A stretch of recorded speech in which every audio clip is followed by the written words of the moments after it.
అంటే అసలు వాళ్ళు ఆకలేసి అరిచారో నా కోసం అరిచారో కూడా అర్థం కాని సిచ్యువేషన్లో ఉన్నాను. ఫస్ట్ టైం మైక్ మన దాకా రావడం అంటే ఆల్మోస్ట్ తిరుపతి వెంకటేశ్వర స్వామిని చూసినంత ఆనందంగా ఉంది నాకు. సీరియస్, నేను జబర్దస్త్ స్టేజ్ మీదకి రావడానికి కూడా చాలా తక్కువ టైం పట్టింది, కానీ ఈరోజు ఈ స్టేజ్ మీదకి రావడానికి నిజంగా చాలా ఎక్కువ టైం పట్టింది. ఒక టైంలో ఇలా అందరూ మాట్లాడుకుంటూ పోతే ఆగస్టు 9th వచ్చేస్తుందేమో అని సందేహం కూడా వచ్చింది, చిన్న సందేహం కూడా వచ్చింది నాకు నిజంగా. అసలు బేసిక్గా ఈ ఈవెంట్కి నేను ఇంకా కొంచెం ముందే రావాలి. దారిలోనే ఈ ఈవెంట్ చూసుకుంటూ వస్తున్నా, ఈలోపు వాడెవడో సుమగారికి లవ్ యూ చెప్పాడు. మాదాపూర్ వెళ్ళాల్సిన వాడిని అటు మణికొండ వెళ్ళి తిరిగి మళ్ళీ రివర్స్ అయ్యి వచ్చారు. ఎందుకంటే రాజీవ్ కనకాల గారే ధైర్యం చేయరు సుమగారికి చెప్పడానికి, అలాంటిది అతను ధైర్యం చేశాడు. అది సీరియస్గా సాహసం అనే చెప్పాలి అది. ఓకే, ఈ సినిమా నువ్వా వద్దు చాలు మళ్ళీ చెప్తావేంటి? ఓకే, ఈ సినిమాలో నేను చేయలేదు. ఈరోజు ఈ ఫంక్షన్కి రావడానికి ఒకే ఒక్క రీజన్, మా నాగబాబు గారి అమ్మాయి ప్రొడ్యూస్ చేసింది కాబట్టి ఈరోజు ఇక్కడికి రావడం జరిగింది అంతే. అంటే ఆయన తన తమ్ముడు కళ్యాణ్ గారి గురించి తప్ప తన గురించి ఏమాత్రం ఆలోచించుకోకుండా నిస్వార్థంగా పనిచేసి తన తమ్ముడు సక్సెస్లో ఆయన కూడా భాగమైన మా నాగబాబు గారు అమ్మాయి ప్రొడ్యూసర్గా చేశారు కాబట్టి ఈరోజు ఇక్కడికి రావడం జరిగింది. అంటే మెగా ఫ్యామిలీ అనగానే వాళ్ళని చూస్తే చాలు అనే ఫీల్ ఉన్న మాలాంటి చిన్న చిన్న ఆర్టిస్టులకి నాగబాబు గారు మా అమ్మలందరినీ దగ్గర కూర్చోబెట్టుకొని ఆయన చేతులతో అన్నం కలిపి తినిపించిన రోజులు ఉన్నాయి. అలాంటి మా నాగబాబు గారు అమ్మాయి ప్రొడ్యూసర్గా చేసింది కాబట్టి ఈరోజు ఇక్కడికి రావడం జరిగింది. వాళ్ళ అన్నదమ్ముల గురించి ఎవరైనా తప్పుగా మాట్లాడితే ఆయన అడ్డుగా నిలబడి నన్నేమైనా అనండి కానీ నా అన్నదమ్ముల జోలికి మాత్రం రావద్దని ఒక గోడలాగా నిలబడి ఎప్పుడు వాళ్ళని కాపాడుకుంటూ వస్తున్న మా నాగబాబు గారు అమ్మాయి ప్రొడ్యూసర్గా చేసింది కాబట్టే ఈరోజు ఇక్కడికి రావడం జరిగింది. అంటే ఎప్పుడు అన్నయ్య మంచితనం, తమ్ముడు మంచితనం ఇవే మాట్లాడుకుంటూ ఉంటాం, కానీ వాళ్ళని మాకు ఇంత దగ్గరగా చేసిన మా నాగబాబు గారి మంచితనం కూడా మీ అందరికీ తెలియాలి, అందుకే ఈరోజు ఇది చెప్తున్నాను అనమాట. ఇంకా మీ అందరికీ తెలుసు, నిహారిక గారు ఇప్పుడు కాదు ఒక 10 years బ్యాక్ మీకు ఒక స్కిట్ చేశారు, డి వర్సెస్ జబర్దస్త్ అని. అందులో నాగబాబు గారి క్యారెక్టర్ చేశారు నిహారిక గారు. ఆ స్కిట్ నేనే రాశాను. ఫస్ట్ టైం ఒక టైమింగ్ అంటే ఎలా ఉండాలి, ఒక పంచ్ టైమింగ్ వేసేటప్పుడు ఆ మాడ్యులేషన్ ఎలా ఉండాలి, ఇవన్నీ కూడా నాకు ఒక రకంగా అలవాటైంది కూడా నిహారిక గారి టైమింగ్ చూసే. నాకు ఆ రోజు నేను స్కిట్ రాసినప్పుడు ఆ విధంగా నిహారిక గారు అప్పటి నుంచి నాకు పరిచయం అనమాట. అంటే నిహారిక గారు వాళ్ళ పెదనాన్నగారు లాగే కొత్త టాలెంట్ని ఎంకరేజ్ చేసే గుణం ఉంది, వాళ్ళ బాబాయ్ గారి లాగే అనుకున్నది సాధించే గుణం ఉంది, అలాగే వాళ్ళ నాన్నగారు లాగే ఎంత కష్టం వచ్చినా సరే నవ్వుతూ ముందుకెళ్ళే గుణం ఉంది. ఈ మూడు కలిపి ఉంది కాబట్టి ఈరోజు ఇలాంటి సినిమా తీయగలిగింది. అంటే ఇంకో విషయం, వాళ్ళ బాబాయ్ గారి లాగే ట్రెండ్ ఫాలో అయ్యే టైప్ కాదు, ట్రెండ్ సెట్ చేసే టైప్. అందుకే 11 మంది హీరోలను పెట్టి ఒక సినిమా అంటే ఖచ్చితంగా ట్రెండ్ సెట్ చేసినట్టే, అవునా? 11 మంది హీరోలు అంటే ఇప్పుడు రీసెంట్గా మన 11 మంది క్రికెటర్లు మన దేశానికి వరల్డ్ కప్ తెచ్చినట్టు ఈ 11 మంది హీరోలు మా నిహారిక గారికి మంచి విజయాన్ని అందించాలని మనస్ఫూర్తిగా కోరుకుంటున్నాను. మనకు 11 అంటే చాలా గుర్తొస్తాయి, కానీ ఈ సినిమా తర్వాత 11 అంటే ఈ 11 మందే గుర్తొస్తారు. అదైతే నేను నమ్ముతున్నాను.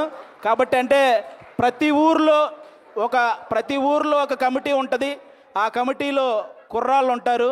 బేసిక్గా సమస్యను క్రియేట్ చేసేది వాళ్ళే, సమస్యను సాల్వ్ చేసేది వాళ్ళే, అలాంటి కుర్రాళ్ళు అనమాట.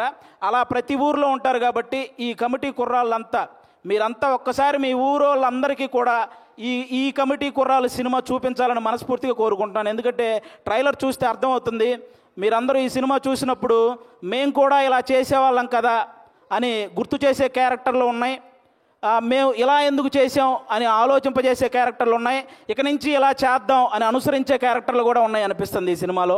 కాబట్టి మీరందరూ కూడా ఈ కమిటీ కుర్రాళ్ళ సినిమా, మీ ఊర్లో ఉన్న కమిటీ కుర్రాళ్ళందరూ ప్రతి ఊరు వాళ్ళని తీసుకెళ్ళి ఈ సినిమా చూడాలని మనస్ఫూర్తిగా కోరుకుంటున్నాను. అలాగే ఈరోజు ఇక్కడికి ఈ సినిమాని ఆశీర్వదించడానికి వచ్చిన మన ముగ్గురు గెస్ట్ల హీరోలు, అంటే వాళ్ళు కథ నేను సెలెక్ట్ చేసుకోవటం కాదు, కథ నన్ను సెలెక్ట్ చేసుకోవాలి అని ఫీల్ అయ్యే ముగ్గురు గెస్టులు ఇక్కడ ఉన్నారు మనకి.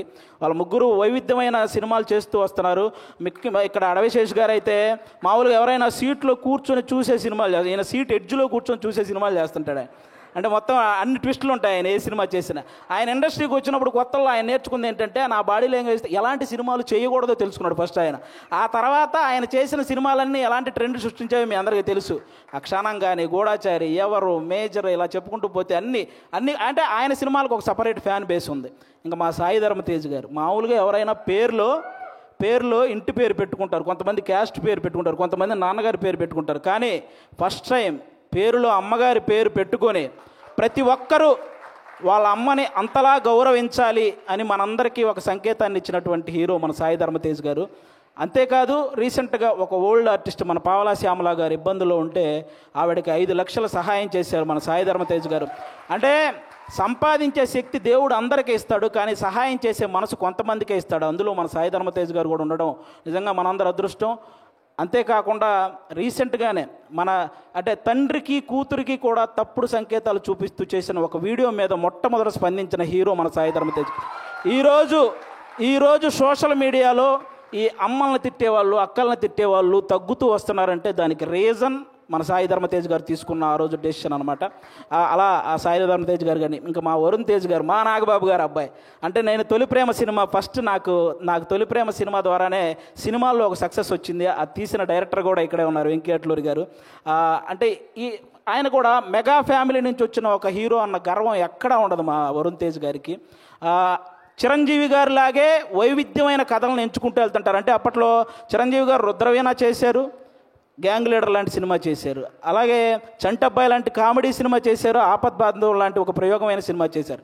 అలాగే మా వరుణ్ తేజ్ గారు కూడా తొలి ప్రేమ లాంటి లవర్ బాయ్ క్యారెక్టర్ చేశారు, ఫిదా లాంటి పక్కింటబ్బాయి లాంటి క్యారెక్టర్ చేశారు, అంతరిక్షం లాంటి ప్రయోగం చేశారు, గద్దలకొండ గణేష్ లాంటి మాసు చేశారు, F2 లాంటి ఫన్. అంటే ఒక డైరెక్టర్కి ఛాలెంజ్, నేను ఏదైనా చేయగలను, మీరు ఎలాంటి సబ్జెక్ట్తో వచ్చినా చేయగలను అనే హీరోగా మా వరుణ్ తేజ్ గారు తయారవుతున్నారు. కాబట్టి ఇలాంటి గెస్టులు ఈరోజు మన దగ్గరికి రావడం నిజంగా మీ సినిమాకి, అలాగే ముఖ్యంగా ఇక్కడ ఈరోజు ఎవరైతే కుర్రాళ్ళు ఉన్నారో మొత్తం, నేను బేసిక్గా ఇక్కడ ఎవరో కొత్త కుర్రాళ్ళు అన్నారు, కానీ వాళ్ళు స్టేజ్ మీద మాట్లాడింది, ట్రైలర్లో చేసింది చూస్తే ఈ ముందున్న వాళ్ళందరూ కొత్త కుర్రాళ్ళు అనిపించింది నాకు.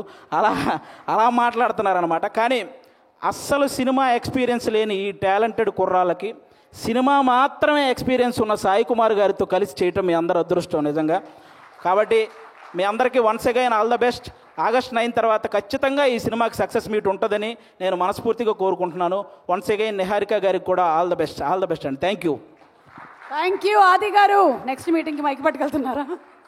అండ్ కొంతమంది మాట్లాడితే ఆపితే బాగుంటుంది అనిపిస్తుంది, కానీ ఈయన మాట్లాడితే మాత్రం చెవులు నిక్కబొడుచుకొని మరీ వింటూ ఉంటాము. సో ఆది గారు, థ్యాంక్ యూ సో మచ్.